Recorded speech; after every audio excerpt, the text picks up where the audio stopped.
ఈ 2 విషయాలు మనం మాట్లాడుకుందాం. ఒకటేమో అసలు గతంలో దీని మీద ఏమేమి సినిమాలు చేశారో, ఇదో నిజంగా జరిగిన కథేనా అనేది ఒక అంశం. రెండో అంశం, అమెరికాలో ప్రీమియర్ షోలు పడ్డాయి కదా! ఇది వాళ్ళ రివ్యూలు ఏంటి అనేది.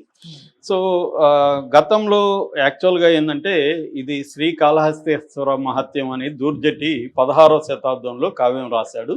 ఆ కావ్యం నుంచి మనోళ్ళు ఎక్కువ తీసుకున్నారు. కాకపోతే ఇది ఏందంటే, అంతకు ముందే 12th సెంచరీలోనే 63 నాయకర్ల గురించి పెరియ పురాణం అని ఉంది తమిళ్లో. ఆ పెరియ పురాణంలో ఫస్ట్ భక్త కన్నప్ప గురించి చెప్పారు. అట్లాగే కన్నడలో 12th సెంచరీలో హరిహర అనే ఒక ఆయన రాసిన రాగాలేగ అని హలబీడుకు సంబంధించిన వ్యక్తి, అందులో కూడా భక్త కన్నప్ప గురించి ఉంది. అట్లాగే 13వ సెంచరీలో బసవ పురాణం పాల్కురికి సోమనాథుడు రాశాడు, లింగాయత్ ట్రెడిషన్లకు సంబంధించి. అందులో కూడా భక్త కన్నప్ప గురించి ఉంది. అట్లాగే 1000 స్తంభాల మీనాక్షి గుడి, మదురైలో ఉండే మీనాక్షి గుడి 1000 స్తంభాల్లో అనేక మందితో పాటు కన్నప్ప బొమ్మ కూడా ఉంది. అట్లాగే విజయనగరంలో శివాలయ మీద కొన్ని విగ్రహాలు బొమ్మలు ఉంటే అందులో భక్త కన్నప్ప కూడా ఉంది.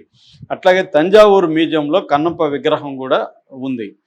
అట్లాగే 19th సెంచరీ అంటే 1820-25 ప్రాంతంలో ఒక పెయింటింగ్, ఉడుప్పర పెయింటింగ్లో కన్నప్ప కాలు శివుడి కంటి దగ్గర పెట్టి బాణంతో కన్నుని తీస్తున్న పెయింటింగ్ కూడా ఉంది. అంటే ఇది ఎప్పటి నుంచో వస్తున్న కథ.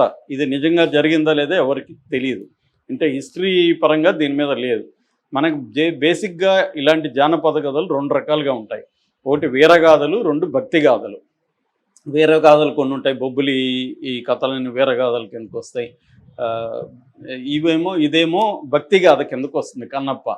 సో, ఈ కన్నప్ప అనే అతను కాళహస్తి దగ్గర, ఎందుకంటే కాళహస్తి దేవాలయం కానీ లేకపోతే అక్కడ ఉన్న వాయులింగం కానీ ఈ కన్నప్పకి సరిపోయే విధంగా ఉన్నాయి, ఈ చరిత్రకు సరిపోయే విధంగా. అందుకనే దూర్జట్టు కూడా శ్రీకాళహస్తీశ్వర మహత్యం అని చెప్పాడు. సో, కాబట్టి ఈ కథ అప్పటి నుంచి వస్తూ ఉంది. వీళ్ళు దాన్నే పుస్తకాల్లో కూడా రాశారు. విగ్రహాలు కూడా పెట్టడానికి అదే కారణం. ఆల్రెడీ అది పాపులర్, జనంలో పాపులర్గా ఉంది. నిజంగా జరిగిందా లేదా అనేది కరెక్ట్గా తెలియదు, కానీ పాపులర్గా అయితే ఉంది. అయితే దీని మీద సినిమాలు ఫస్ట్ వచ్చిన సినిమా 1938లో కన్నప్ప నాయనార్ అని విఎన్ సుందరం తమిళ సినిమా ఫస్ట్ వచ్చింది. బుక్ కూడా ఫస్ట్లోనే పెరియ పురాణం తమిళ్లో ఉంది. దాని తర్వాత సినిమా కూడా 1938లోనే వచ్చింది. 1954లో రాజ్ కుమార్, మన Kannada super star Raj Kumar act చేసిన బేడర కన్నప్ప అనే ఒక సినిమా వచ్చింది. 1955లో శివభక్త అనే హిందూ సినిమా వచ్చింది. షాహు మోదక్ అనే ఆయన దీన్ని డైరెక్ట్ చేశాడు. 1976లో మన కృష్ణరాజ్ది భక్త కన్నప్ప. మళ్ళీ 1988లో శివమెచ్చిత కన్నప్ప, కన్నడలో పునీత్ రాజ్ కుమార్, శివరాజ్ కుమార్ కొడుకు చనిపోయాడు ఈ మధ్య, అతను యాక్ట్ చేసిన ఇది వచ్చింది. దాని తర్వాత ఇప్పుడు మన విష్ణు తీసిన కన్నప్ప. సో, ఇటు పుస్తకాల్లో కానీ ఇటు సినిమా పరంగా కానీ దీనికి పెద్ద చరిత్ర ఉంది.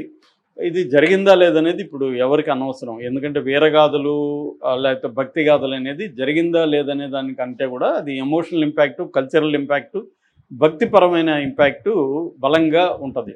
అలాగా ఇది ఆల్రెడీ హిందీ ప్రజలకు కొంత తెలుసు, తమిళ కన్నడ వాళ్ళకి ఇంకా బాగా తెలుసు. కాబట్టి ఈ విష్ణు సినిమా కనెక్ట్ అయ్యే అవకాశాలు అయితే ఉన్నాయన్నమాట.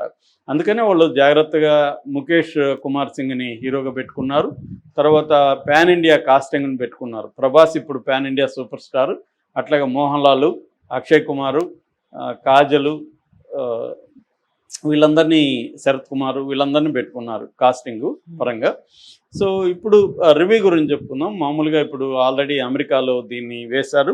సో, ఇది బేసిక్గా కథ ఏంటంటే, వీళ్ళైతే కథనే మార్చలేదు. కథ బేసిక్గా కథ ఏంటి, కాళహస్తి ఏరియాలో ఒక హంటర్, వేటగాడు ఉన్నాడు, కన్నప్ప అనే ఒక వేటగాడు. అతను చెంచు ట్రైబ్ సంబంధించిన వాడు. ఇప్పటికీ మనం కాళహస్తి ఆ ఏరియాలో చూస్తే చెంచులు ఎక్కువ ఉంటారు. నల్లమల ఫారెస్ట్ అంతా కూడా చెంచులు ప్రెడామినెంట్గా ఉంటారన్నమాట. వాళ్ళు ప్రధానంగా వేట అనేది ఇప్పటికి కూడా చెంచులు వేటలో ఎక్కువగా ఉంటారు.